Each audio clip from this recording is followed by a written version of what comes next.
guys! Welcome to my vlog. It's me, Grace. Andito ako ngayon sa Jihlava, Czech Republic at samahan niyo ako na explore ang bansang Czech. Guys, ipapakita ko ngayon sa inyo yung kanilang skate park dito sa Jihlava. Napakadaming skaters ngayon. Pakita ko sa inyo.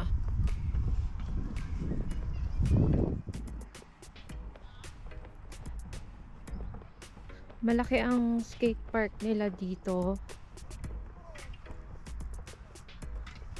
And madalas ginagamit nila ito, of course, during summer season.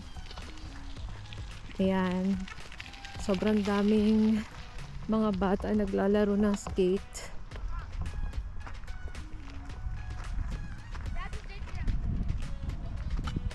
Ayan sila.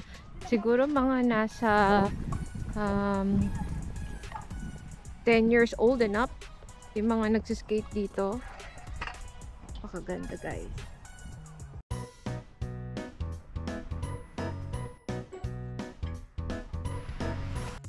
Sana all merong ganito sa Pilipinas. Pwedeng mag-exercise ka lang kahit saan.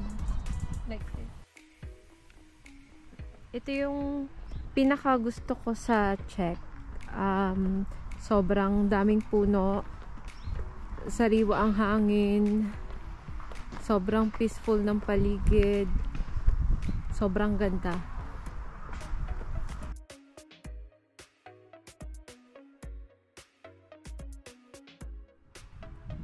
Sabi nila kapag autumn na talaga, lahat ng dahon magbabago ng kulay.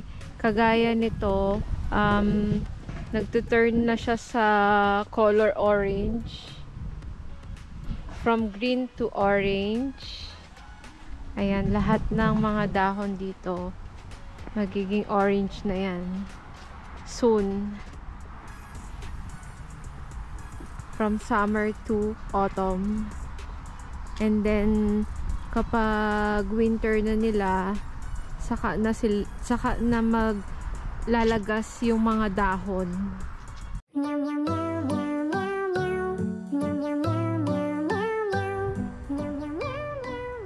Hi, Kochka! Hello! Sa sobrang linis ng ilog nila dito, meron kayo dito makikita na bibe. Guys, alam ko sa Pilipinas, sa Manila Zoo lang tayo makakakita nito. Pero dito sa Czech, look at this, may swan. Merong kulay brown, merong kulay white. Grabe, sobrang ganda. Kung makikita nyo lang sa malapitan, sobrang ganda. Mother goose. Tingnan nyo naman kung gaano ka linis at kung gaano ka-organize yung paligid nila dito.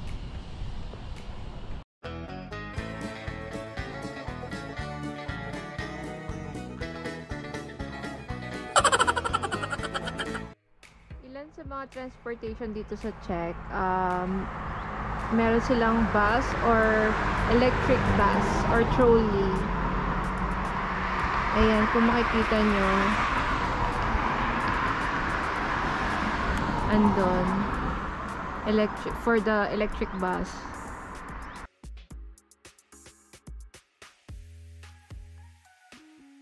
Guys, ipapakita ko sa inyo ngayon yung katumbas siya ng Intramuros sa Pinas. Dito sa Czech, meron silang Mother of God Gate. Ipapakita ko sa inyo. Ayan. Ayan, nandito tayo ngayon sa Jihlava at andyan mismo sa harap yung Mother of God Gate. Actually, sabi nila isa ito sa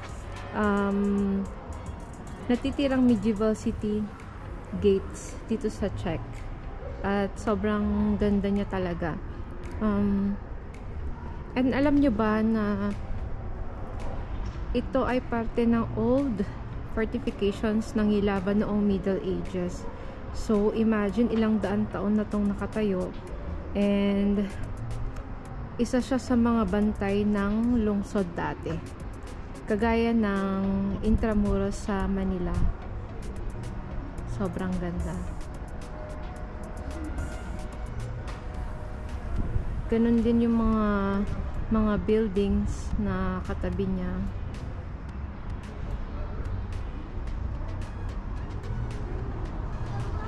Very historical yung lugar na to.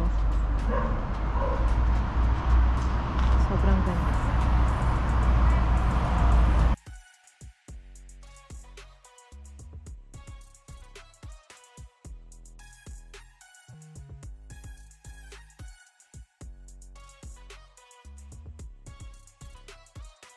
Andito tayo ngayon sa square ng Hilava. At kung saan merong festival na nagaganap dito.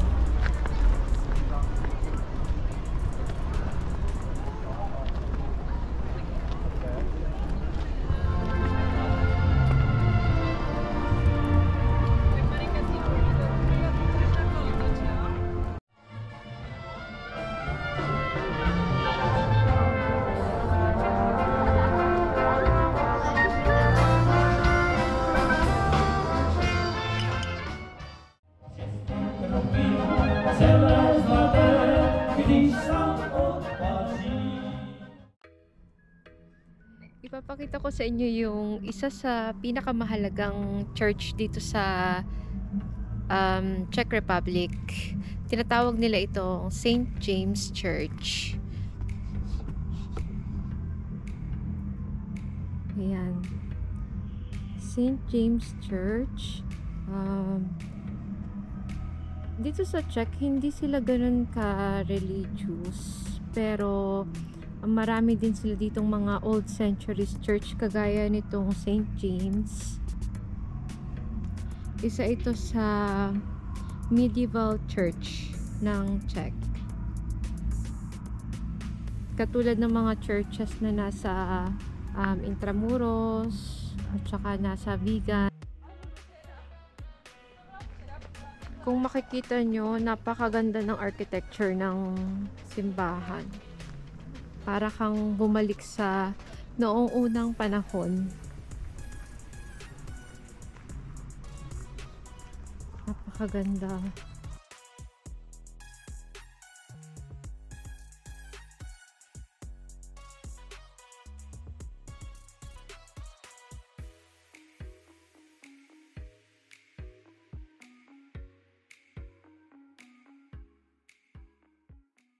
Dito po kami madalas dumaan kapag umuwi na kami ng bahay, ng apartment.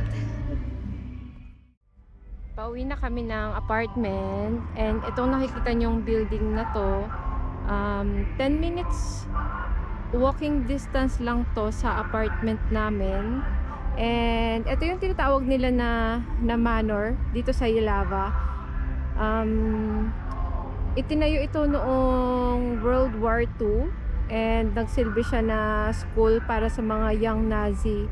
Kasi dati, ang Czech was occupied by German people.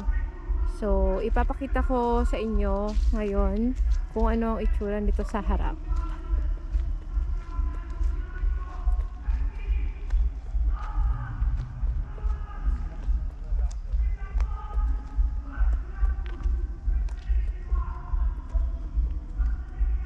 Sabi nila parang haunted daw siya kasi yung atmosphere dito, especially kapag winter, medyo parang nakakatakot kasi wala kayong makikita na mga dahon.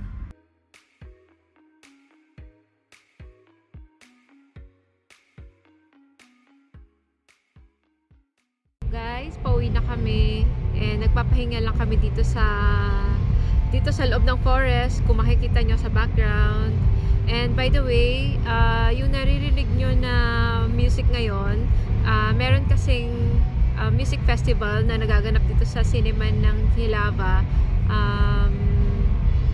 Medyo malakas ang dating ng sound dito sa loob ng forest kasi open cinema siya. And then Ayun, so sana magustuhan nyo tong first content ko and at least magkaroon kayo ng glimpse of Czech Republic.